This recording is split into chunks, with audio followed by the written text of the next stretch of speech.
Now we'll finish up the show with a look ahead to what's coming up this weekend, and it is the last weekend before the calf for the Women's World Matchplay. We've got 4 more Women's Series events taking place in Hildesheim, but how many spots do you think are still up for grabs for Blackpool, and who could sneak in? I think realistically it's just the last 2. Obviously, if Lisa Ashton and Fallon Sherrick, one of them has a really bad weekend, doesn't show up for the weekend, and there's title split among 3 players behind them in the rankings, one of them could fall out. But that just seems like a bit too much of a stretch. It's going to have to be a perfect storm of events. And considering that Lisa Ashton and Fallon Sherrick are pretty decent players, I just don't see that a perfect storm happening, which means I think that leaves 2 spots up for grabs. And that's 7th place Aline de Graaf and 8th place Lorraine Winstanley. Winstanley is just 50 pounds ahead of Noah Lynn van Leuven, who, of course, made her first final at the last Women's Series in the final event.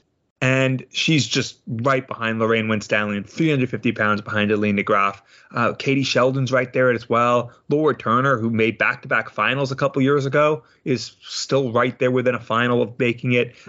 Kim Holden, Anka Zylstra, Priscilla Steenbergen, they're also right there within a final of a spot. Granted, that's assuming that Winstanley goes out early. So there's a lot of players right in that race to move into a spot if they have a good tournament. And there's even some a little further behind who are good enough. You know, Corinne Hammond has been struggling this year, but she's in 20th place. She's 1,300 pounds behind, right there with Anastasia Abramoslova, who hasn't gotten to play in all the events. But now if she's going to enter this weekend, has a good opportunity if she can find her best stuff. Another dark horse there as well, Almudena Fajardo Ayuso, the Spanish player. She has a lot of work to do. She's 1,450 pounds back. But if you look at the averages, she's actually the player who has the highest average who's not currently in a spot. She's 7th in averages on the Women's Series this year, half a point ahead of Noah Lynn, and she's coming off of a very, very good weekend at the last series, on the second day at least, making it to the semifinals, losing out to Laura Turner in a last leg decider, and then making a quarterfinal in the next one. And, you know, she had wins that weekend over Rhiannon O'Sullivan, over Lorraine Winstanley, over Katie Sheldon. Those are good scalps, and she's playing really well. I mean, as I said, average-wise, she's the best player currently outside. And she keeps getting better the more she goes to these weekends. Earlier in the year, she beat Lisa Ashton. She's beaten Dita Hedman this year. She's a very, very good player. And yes, a final won't be enough, but she's a good enough player to make 2 finals this weekend or to maybe eventually win a title. I'm not saying she's going to get in, but there's a lot of players even further down that are in that conversation. Will de Graaf, will Winstanley hold on? It's tough. I think de Graaf will. I just think she has a little bit too much talent. She very rarely goes out early. Her earliest exit this year is last 32. That's happened a few times. She hasn't had many deep runs. That's why she's not safe quite yet. But she keeps picking up money. And if you keep picking up money, if you keep going fairly deep into tournaments, you keep putting the pressure on everyone else. And especially since it's blind draw, that means you'll start to pull away from some players who get unlucky draws. I think Aline de Graaf will do enough to hold on. Will Lorraine Winstanley? I don't know. It's when we started the show, she was the number 1 ranked women's player, and she still was a very, very good near the top of the rankings up until the pandemic. She just hasn't taken to the PDC circuit quite as well as some of the other top players who were top players before the pandemic, and we haven't seen her find her best stuff. That said, she made a semifinal back in February. She made a quarterfinal back in February, a pair of last 16s the past weekend. She is improving. She is getting more deep runs than she had in the past.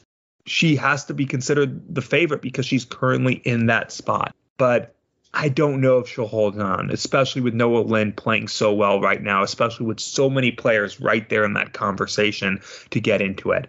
I think it's 2 spots up for grabs, but I think there's a dozen players who it really wouldn't surprise me if they filled those spots. And that includes people as far back as the number 23 player, because the women's game is really deep right now, and it's only getting deeper.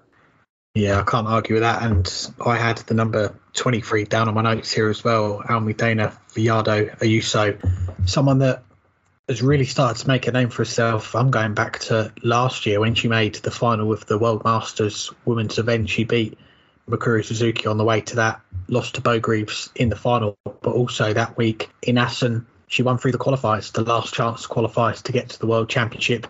Again, another win against Mikuru Suzuki in the final. Also beat Kasumi Sato, another player that I rate very highly. So regardless of how she gets on this weekend, the spots in the Women's World Match Play, we are going to see her at Lakeside at the end of the year. And she's someone that is making some big strides forward. And as you mentioned, she missed the first 8 events of this qualification period for the Women's World Match Play. She didn't play in the 8 events for it in 2022. She's played in the first 8 for this year. And okay, it's easy to say, what if we double her tally from what she's got from the 8 events she's played to give us what she would have in the 16? That would be $2,500. She'd be right in the mix. Who's to say if she'd have played in all 16, she'd have got even better? She might already be in those spots. So I think it's difficult to say that she's going to get in if she makes a final early on, maybe the first event or the second event.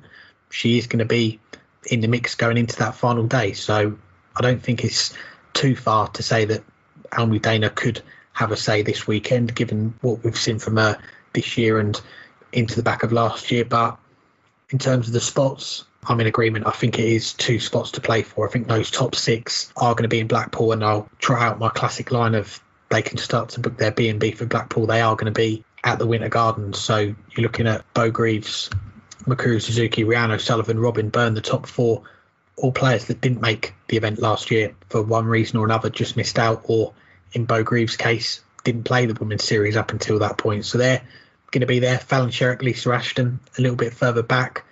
But I think the gap between the players outside is going to be a bit too much for them to catch up. And, okay, Fallon and Lisa, they've only got one final between them on the Women's Series so far this year. You'd imagine that's going to change pretty soon. They're going to start to find their form, and they are going to make some more deeper runs because they are still 2 of the best ladies players in the game. But aside from that, we've both mentioned Almudena. I mentioned Noah Lynn Van Leuven as well. I know you mentioned her on our last preview of these Women's Series, someone that could make a big push forward and get into that final on the last event of the last weekend. She is very close to that top 8 now, £50 off. And again, that's what, a few wins. I think she's right in the mix. I think she's going to make it. I think she'll be the one that's going to push into those spots, and it will be either Eileen de Graaf or Lorraine Winstanley to fall out. So yeah, I think we're going to see some changes this weekend. We are going to see Noah Lynn make it into that top 8. I'm not quite sure which one she's going to replace. I think we are going to go down to the final event. I think there's going to be a few players that are going to be in the mix for this, but I do think it is going to be Noah Lynn. I think she is the safer bet at the moment, given how the players are playing form for this year. She's going to be the one to make it to the Winter Gardens.